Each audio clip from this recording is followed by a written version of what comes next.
Happy New Year's! Woo! So it's been a full year of digital nomading. Well, not quite, but close enough that we could do a year in review of our digital Few nomading. weeks shy. Yeah. To start, we decided to go through and do a comparison of how our budget looks, like where we spent money and how it's changed between now. And well, we went back to 2019, which was before we moved to the UK, because obviously there were a lot of shenanigans going on in Yeah, 2020 and 2021.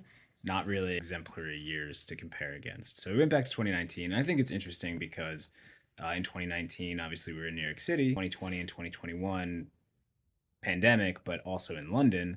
And then now 2022, where we are just hopping around and, you know, semi-pandemic. We're going over a couple of the bigger changes, which include things like travel and entertainment. Yeah, we highlighted some categories that had the biggest fluctuation. We're going to start doing our categories in sort of reverse order of how much we spent in them. And we'll use just normalized numbers against 2019 when we were in New York City so that it's not absolute, dollars. So we'll start with bills and utilities. Went down actually when we moved to London because phone plans and internet plans were just way cheaper. I'd say electricity was probably on par, Yeah, that was probably pretty close. but we don't have to pay for internet, electricity. That gets lumped into our housing cost because of short-term lets through like Airbnb and stuff. That gets included.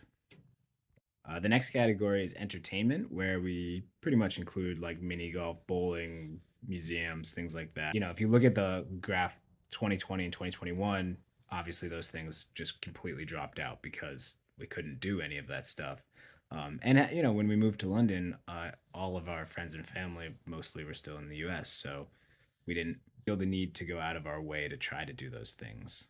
Yeah, and then obviously when we started nomading, it shot way up because we want to experience things when we're places. So we make the effort to look up what's there and go. A big thing is when we're in a city for only a month or something, if you see that a cool thing and you can't be like, oh, I'll get to that when I get to that because you're going to be leaving soon. It's like when we lived in New York City, we knew we were going to be there for a while. So like we might see something cool and be like, oh, we'll do that eventually. And maybe we never even did it. There was a lot of cases where we just never got around to it. Yeah. So those kinds of things get, pushed through. We just remove all the stops and we do our thing. Anything that looks interesting, we want to do it. Our next category is travel. We were intending on going a lot of places, but obviously it went way down in 2020. It did bounce back a little in 2021 when things were a little more open. We went and visited family since we hadn't seen them in a year. And we went to a couple other places like Edinburgh and things like that. Yeah, and for Edinburgh, we splurged and did a sleeper train back, which Well, that was a fun experience, except for it being 2 hours late and still wanting to arrive at the same time. yeah, we didn't get the best night's sleep, but it was fun. In 2022, it obviously went up because we were moving a lot, because that's what nomading is. That's like the definition. You have to move a lot. That necessarily meant our travel expenses went up, and we also, took the opportunity to do trips not just within the UK, although that was a lot of it, but also we went to Stockholm, we went to Lisbon, um, and Greece toward the end of just this last month. So we had a great time seeing tons of new places, both locally in the UK and internationally. Yeah, and some old places because we did also visit friends and family again. And True. We also went back to Edinburgh like we did in 2021 for much longer this time. Next category is housing, by far our biggest category of expenses. In New York City, we had such a good deal on our apartment that, we knew it was unrealistic to try to match that. But when we went to London, we decided to go for a two-bedroom flat because we knew we were going to have a ton of people coming to visit us. We had discussed it. We made semi plans. mhm. All that went to hell. But we did have that two-bedroom flat because we signed a 2-year lease. So that was quite a bit more expensive than the New York apartment. So that's why that went up by so much. Surprisingly, it went back down for Nomad Life, considering that we're doing a lot of short term rentals, which is obviously going to be more expensive than doing a full contract. But we are going to cheaper cities, and there were several times that we just were places rent free. Like when we visited family. Thanks, fam. We also have done several dog sits through the year, which equaled about like 2 months of our time. Yeah.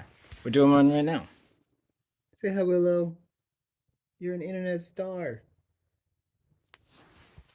She's sleepy.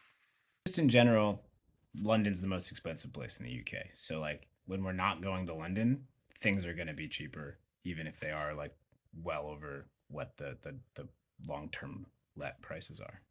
Overall, current expenses are really not that much higher than they were in 2019. It's like 13.8%, which is honestly pretty much inflation over the past 3 years. Then it's obviously significantly cheaper than when we were in London, mostly because of the housing.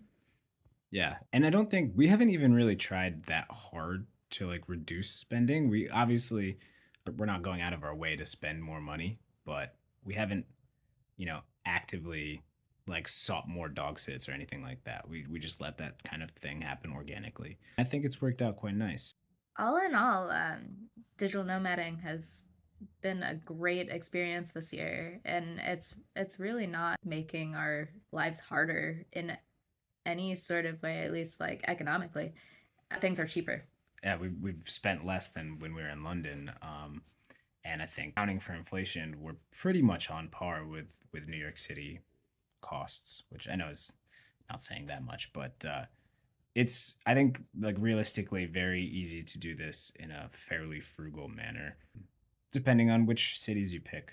A lot of times we went internationally, it was cheaper than in the UK or in America for certain things. Some things are more expensive, but things that haven't impacted us, like gasoline, obviously super cheap in America compared to everywhere else. But it's been easy to, not buy things because we don't have anywhere to keep them. We're living a very compact lifestyle. So, like shopping costs have basically dropped, except for, we've replaced our phones and our laptop this year, for the laptop specifically just to get a lighter one because it's too heavy to carry around, and the phones because we kind of had to. But I think realistically, it's easy to do this frugally with the right choices of where to go. Yeah, and the experience is just enriching as a whole. We'll be doing another video on more of like what we did during the year and what kinds of things we'd want to do more of A clip show. in the next year. Maybe a clip show. We haven't actually decided yet, but it will be coming hopefully within the next month or so. Yeah, because in 2 or 3 weeks we'll have been doing this for exactly a year.